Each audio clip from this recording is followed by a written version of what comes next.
Assalamualaikum warahmatullahi wabarakatuh. Saya Nur Umairah Sofia binti Muhammad Azman, memegang kad matrik KAD 23060724. Saya akan menerangkan tentang aktiviti rutin harian sebagai seorang pengasuh.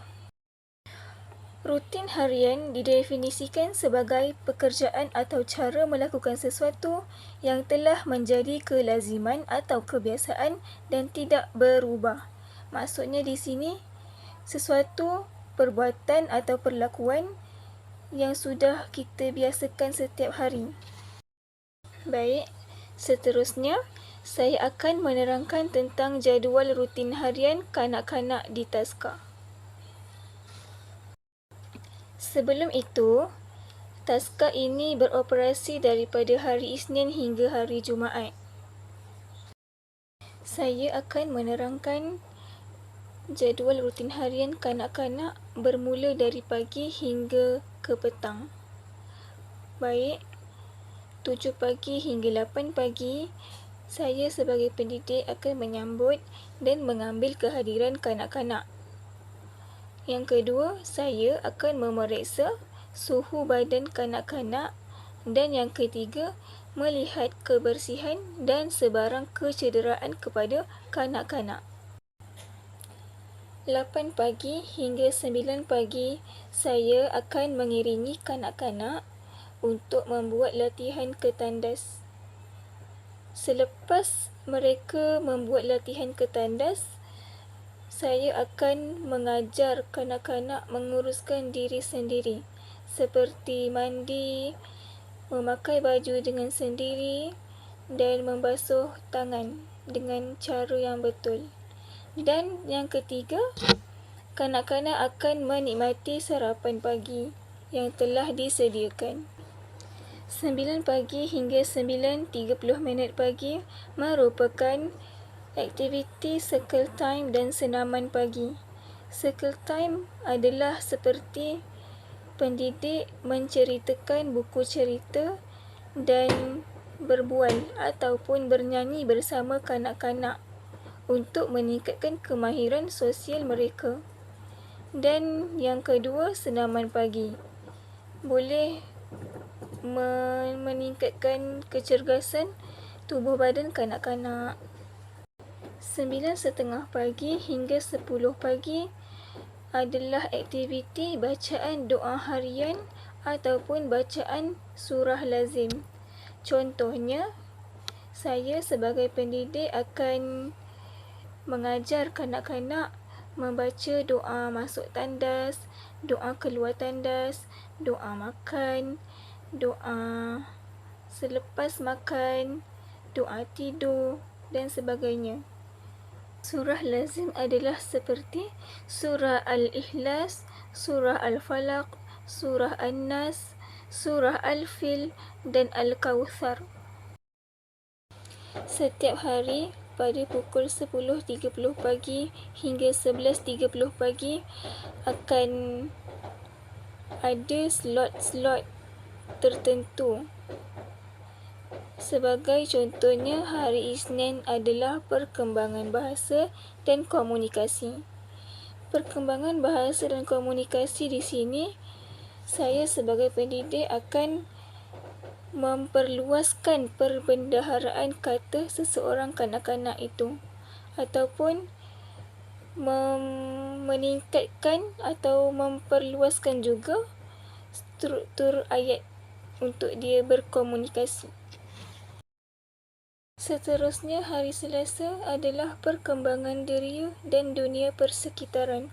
Maksudnya kat sini, saya akan mengenalkan kanak-kanak dengan deria bau, deria sentuhan, deria mendengar dan sebagainya. Hari Rabu pula adalah perkembangan awal matematik. Saya boleh menerangkan atau memperkenalkan nombor 1 hingga 10. Hari Khamis pula adalah perkembangan fizikal. Saya boleh menjalankan aktiviti yang melibatkan motor halus dan motor kasar. Motor halus seperti menjentik, memegang pensel, dan motor kasar pula adalah menari, berlari dan berguling. Akhir sekali, hari Jumaat merupakan perkembangan sosio-emosi. Perkembangan sosio-emosi adalah saya boleh menunjuk reaksi muka, marah, gembira, sedih dan sebagainya. Kemudian, 11.30 pagi hingga 12 tengah hari adalah latihan ketandas. 12 hingga 1 petang merupakan makan tengah hari bagi kanak-kanak. 1 petang hingga 3 petang merupakan waktu tidur dan rehat kanak-kanak. 3 hingga 4 petang merupakan pengurusan diri seperti mandi, melipat pakaian, menyimpan pakaian di dalam beg sendiri, mengelak badan, menyikat rambut dengan sendiri. 4 hingga 5 petang merupakan aktiviti bebas dan minum petang. Aktiviti bebas seperti bermain Lego, bermain puzzle, menulis, menconteng dan minum petang yang telah disediakan oleh pendidik. 5 petang hingga 5.30 petang adalah aktiviti riadah ketika cuaca baik dan redup. Sekiranya cuaca hujan, pendidik akan bercerita dengan kanak-kanak. Pada pukul 5.30 petang hingga 6 petang, kanak-kanak akan menunggu kehadiran ibu bapa untuk menjemput pulang ke rumah. Seterusnya, kita pergi kepada menu makanan di taska untuk kanak-kanak. Pada hari Isnin, sarapan pagi adalah Koko Crunch dan susu segar. Untuk makan tengah hari, nasi putih, ayam masak kicap dan bayam goreng. Airnya Ribena dan buah pisang. Minum petang pula adalah biskut dan air Milo. Seterusnya untuk hari Selasa, sarapan pagi adalah roti bakar dan air Milo. Dan makan tengah hari adalah nasi putih, telur dadar dan sup sayur. Air adalah air masak dan buah apel. Dan minum petang pula biskut dan air soya. Hari Rabu pula, untuk sarapan pagi, kuih muih dan air Milo. Makan tengah hari pula nasi putih, sup sayur dan ikan goreng beserta air Ribena dan buah betik. Dan minum petang adalah biskut dan air Milo. Hari Khamis pula, untuk sarapan pagi, sandwich dan air Milo. Untuk makan tengah hari pula, nasi putih, ayam goreng dan kobis goreng beserta juga air masak dan buah oren. Dan untuk minum petang, biskut dan air soya. Dan hari terakhir, hari Jumaat, untuk sarapan pagi merupakan kuih muih dan air Milo. Untuk makan tengah hari pula, nasi ayam beserta air Ribena dan buah pisang. Dan untuk minum petang adalah biskut dan air teh. Menu makanan di taska untuk bayi 6 bulan hingga 12 bulan. Hari Isnin untuk sarapan pagi adalah biskut bayi dan susu. Untuk makan tengah hari, nasi lecek, sup kentang, ikan bilis dan air suam. Dan minum petang adalah nestem dan susu. Seterusnya, untuk hari Selasa, sarapan pagi adalah nestem dan susu. Untuk makan tengah hari pula, bubur nasi, bayam, ikan isi ikan dan air suam. Dan minum petang pula nestem dan susu. Seterusnya hari Rabu, untuk sarapan pagi, biskut bayi dan susu. Untuk makan tengah hari, bubur nasi, tambah sup sayur beserta air suam. Dan minum petang, biskut bayi dan susu. Untuk hari Khamis, sarapan pagi, nestem dan susu. Untuk makan tengah hari, nasi lecek, tambah telur dadar dan lobak merah beserta air suam. Dan minum petang pula, biskut bayi dan susu. Hari Jumaat, sarapan pagi, biskut bayi dan susu. Untuk makan tengah hari, bubur nasi, tambah telur, sup kentang dan air suam. Dan minum petang pula, oat dan susu. Seterusnya, pelaksanaan rutin harian secara terperinci bagi kanak-kanak. 7 pagi hingga 7.20 pagi, pendidik akan menyambut dan menanda kehadiran kanak-kanak. Seterusnya, 7.20 pagi hingga 7.40 pagi, pendidik akan memeriksa suhu badan setiap kanak-kanak sama ada sihat atau tidak sihat. Seterusnya lagi, 7.40 pagi hingga 8 pagi, pendidik akan melihat kebersihan dan sebarang kecederaan kepada kanak-kanak. Pukul 8 pagi hingga 8.20 pagi, pendidik akan membuat latihan ke tandas. 8.20 pagi hingga 8.50 pagi, pendidik mengajar kanak-kanak untuk menguruskan diri. Seperti yang saya terangkan tadi, macam mandi, menyikat rambut, memakai baju sendiri. Dan 8.50 pagi hingga 9 pagi, pendidik mengawasi kanak-kanak menikmati sarapan pagi yang telah disediakan, yang saya dah bacakan menu tadi tu. Seterusnya, 9 pagi hingga 9.30 pagi, pendidik akan membuat kelompok bersama kanak-kanak untuk berkongsi cerita atau bermain. Itu dipanggil circle time. Seterusnya, pendidik akan memasang atau memberi bacaan surah lazim atau doa harian kepada kanak-kanak supaya mereka mengikuti dan mencuba untuk membaca, mengeluarkan bunyi surah. 10.30 pagi hingga 11.30 pagi, pendidik membuat aktiviti untuk meningkatkan perkembangan holistik kanak-kanak.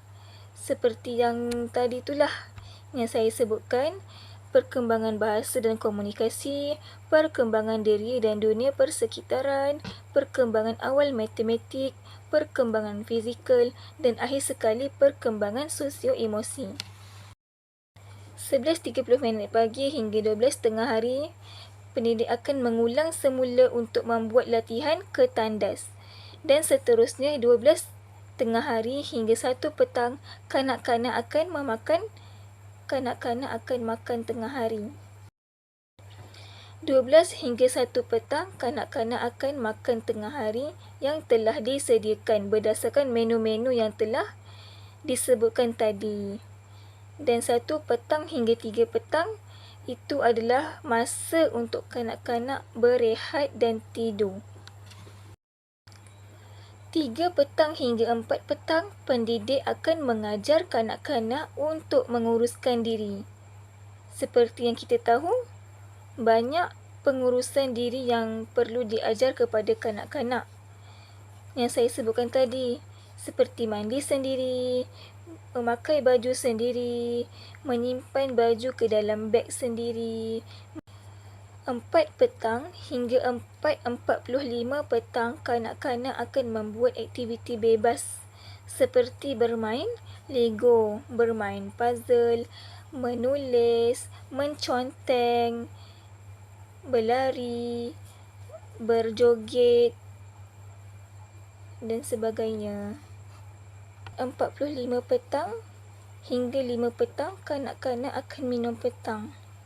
5 petang hingga 5.30 petang, pendidik akan beriadah dan membacakan buku cerita kepada kanak-kanak, dan 5.30 petang hingga 6 petang, kanak-kanak akan menunggu ibu bapa untuk menjemput mereka pulang ke rumah. Seterusnya, kesan positif amalan rutin harian kepada bayi dan kanak-kanak. Yang pertamanya, bayi dan kanak-kanak dapat tidur dan rehat yang mencukupi. Apabila jadual tersusun, mereka dapat berehat secukupnya. Yang kedua, bayi dan kanak-kanak dapat melaksanakan aktiviti dengan tersusun. Maksudnya, semua kanak-kanak dapat melakukan aktiviti secara bersama-sama. Selain itu, kanak-kanak akan dapat melatih diri untuk menguruskan masa dengan baik. Apabila kanak-kanak sudah terbiasa dengan perkara yang selalu mereka lakukan di taska, mereka akan biasakan diri juga di rumah. Seterusnya, bayi dan kanak-kanak dapat meningkatkan semua perkembangan holistik. Perkembangan holistiknya